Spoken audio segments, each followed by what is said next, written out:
In today's video, we are going to walk through the 7 things that brands should know before they start working with a 3PL. These are all things that we have run into ourselves when working with brands as an e-commerce 3PL. A lot of it has to do with just understanding how the process works from a 3PL side so that you as a brand are able to make better decisions and work more effectively with your 3PL.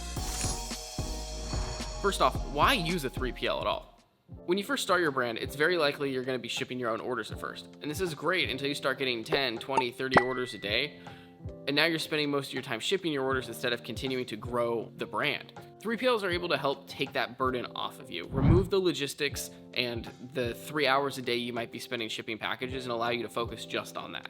3PLs also come with a variety of benefits, right? They have shared labor across a bunch of different brands. This allows 3PLs to not have to deal with fluctuations in order volume. If your brand sells 100 orders one day and 10 the next, if you had someone employed to do that, you wouldn't have enough people to fulfill the 100 orders, or you'd have people sitting around. That's what 3PLs are great for. They're able to handle all of the logistics and the warehousing leases and the labor management. Another reason is 3PLs usually get access to better shipping rates because they're shipping for so many different brands. The aggregated volume of all of them is a lot more than one brand might be able to go get on their own.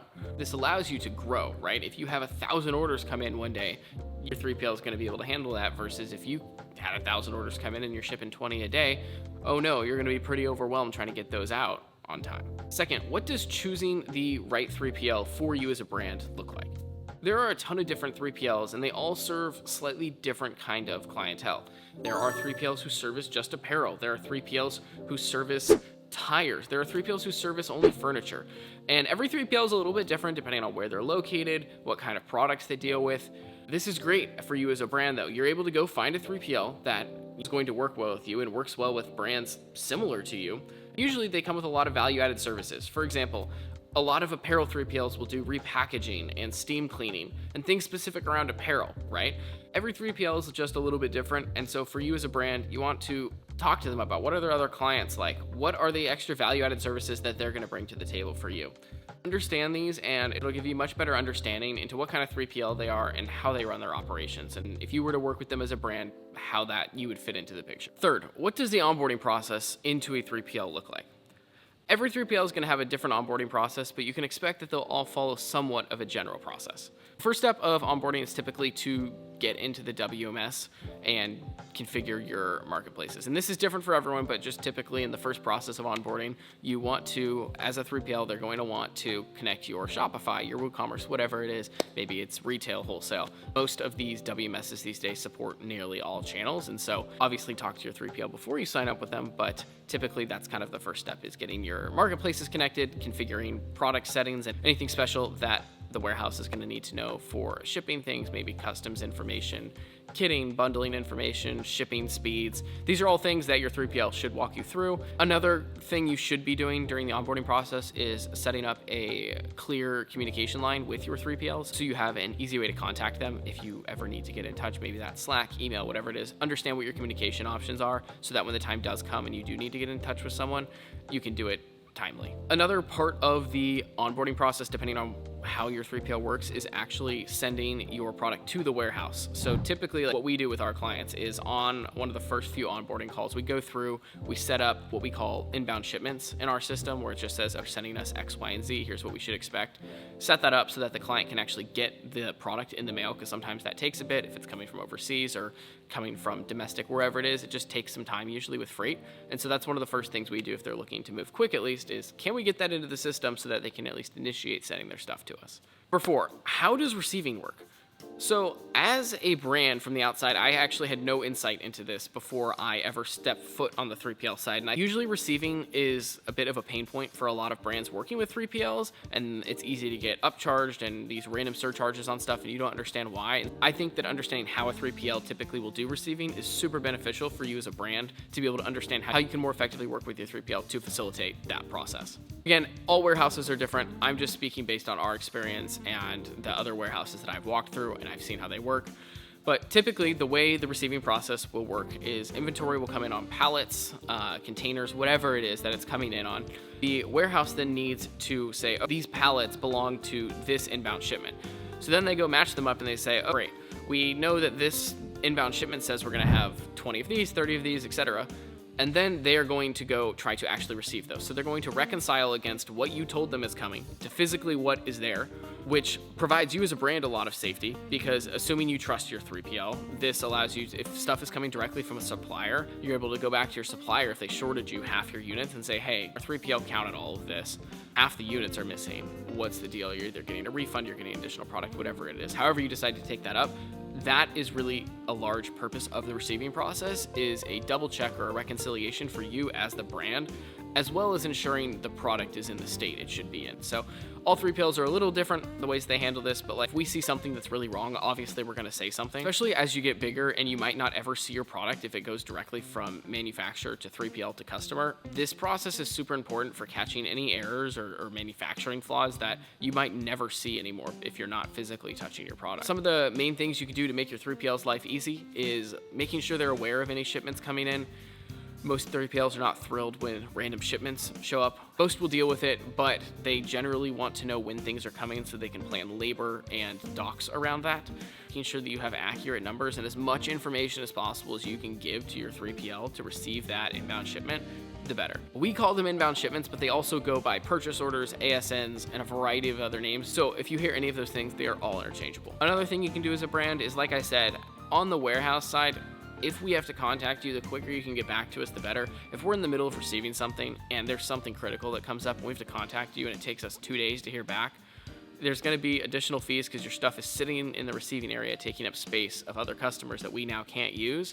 And we want your stuff into inventory so your orders can start to go out. Number 5, which is still involved with a little bit with the receiving process, but why do 3PLs use barcodes and why are they asking you about barcodes at all? Well, as a 3PL, like we talked about, they'll sometimes have 30, 40, 50 brands in a single warehouse, which is a lot of products and super easy to make mistakes, especially when you're dealing with things like apparel, things that are super similar or small little accessories. 3PLs enforce barcodes for the most part for your own good. It's so when their staff are going around and picking your orders, they're scanning everything instead of looking at it and saying like, oh, this looks correct. Another question that kind of goes along with that is like, what is a barcode? This is actually a question we get all the time, but a barcode is literally like a font, right? So it's just a value. It could be your SKU in a barcode form. It could be numbers. There's UPCs, which are just specific barcodes, but a barcode is really just a bunch of letters or numbers. That's all that a barcode is. And so you don't need to overthink it necessarily. If you don't have barcodes, Shopify will generate them. Usually your 3PL can work with you to help generate them. They're very grateful if you work with them ahead of time before the product gets there so that you can get it barcoded at your manufacturer. Typically, 3PLs are going to charge you to barcode product once it gets to the warehouse if it's not already barcoded. We always tell the brands that we work with, especially if things are coming from overseas, if you're able to get things barcoded at your factory overseas, the labor there is going to be much cheaper to do it, and they're just doing it as a part of the manufacturing process anyways, or packaging process, whichever part it's in. It's not going to be that much more expensive, and it's going to be way cheaper than having us do it once it gets stateside. Now, that's not always possible, right? So we have a lot of our customers that we actually do barcode things for, but we always just encourage it. If you can get it done overseas, it's going to be cheaper for you longer term. Number 6, how does the 3PL actually store my goods? So your product shows up at the warehouse, it goes through the receiving process. Where does it go? So behind me, you'll see these are our picking bins, right? So these are what we call a pickable area. And every warehouse does work differently. I've seen 1,000 different ways to do this, but typically when it comes to e-commerce fulfillment 3PLs, they all function somewhat similarly. So they typically will have a picking area or multiple picking areas, and then they'll also have an overstock area, which is where you'd expect to see pallet racking and those sorts of things. Depending on how much inventory comes in, they're going to put a majority of it into an overstock location, and then a certain number of each SKU into pickable locations. This enables your orders to start going out. Once it's in a pickable location, now that order is available to pickers to go pick those orders and actually ship them. There's always exceptions to this. We've worked with clients that we kept their inventory in only overstock locations because it was huge, or there was a certain reason, right? If a client has 10,000 units of a single SKU, we might not need it in a pickable location. So there's always exceptions, but typically that is how it would work. So if we got 1,000 units of a single SKU into receiving, let's say they're t-shirts, right? We might put 50 in a pickable bin and the other 950 are going to go into overstock, which as soon as the 50 start to become depleted from the pickable bins, they're going to get restocked from overstock into a pickable location and keep orders going out. That is just typically how it works. There are totally exceptions to this. You don't need to know this by any means, but a lot of the brands that we've worked with have found it helpful just to have a general understanding of how the warehouse works, so it's not a black box of my inventory goes in and it somehow goes out, but having a little bit of an understanding of how it actually works within the warehouse makes it much easier to communicate with your 3PL effectively. 7, what are the advantages of using a 3PL? We already talked a little bit about the labor component of this and why 3PLs are good in that regard, but there's a variety of other reasons. Typically, 3PLs are going to get better shipping rates because they're shipping so much more package volume than any single brand. There's also a variety of other things that 3PLs are really good at helping with. So for example, custom packaging. We get asked for custom packaging all the time. We don't do custom packaging, but we have like 2 to 3 vendors that we work with that we know are going to do a good job, that integrate well into our existing workflow. If we know how the stuff comes from their warehouse, there's just existing process there. So makes that process a lot easier for the brand itself. They can just deal with the artwork and let it be done. Another huge advantage to the 3PL is they're going to scale up and down for you. So because they service so many different brands, they're able to plan labor across all of those. So let's say one day you do 100 orders and next you do 1,000. Obviously, if you know this is coming, let your 3PL know. But typically, the 3PL is going to be able to handle that fine because they're used to the order volume being distributed across all of these clients. And so your giant bump doesn't end up being a huge bump for them at all on the overall order volume. Whether you're selling 100 or 1,000, your customers are still getting their stuff on time. This all comes back to letting you focus on growing the business and letting the 3PL focus on getting those packages out the door. Once you get to a certain number of volume that you're shipping as a brand, you almost turn into a micro 3PL in a way because you're dealing with a lot of the same issues. You're dealing with the receiving process now. You're dealing with inventory. You're dealing with, you have to go get a lease somewhere. A lot of the commercial leases are 3-year minimum.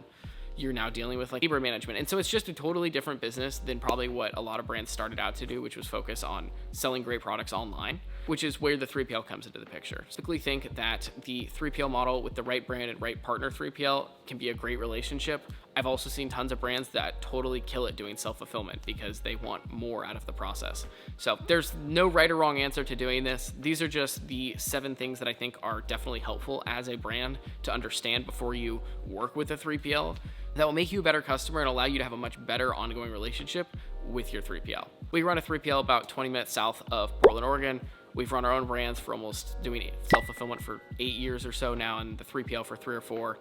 I hope this was helpful. If there's anything else that would be helpful for me to cover, please leave a comment and I will get to it in a future video. If you found this helpful, give us a like. It is much appreciated. And if there's anything else that I didn't cover in this video, feel free, leave a comment and I'll cover it in a future one. I totally love the fulfillment stuff and the intersection of brands and shipping and all the 3PL stuff. So I can talk about it for days. So I think we're going to do more videos in the future like this, but leave a comment if you have any questions and happy shipping.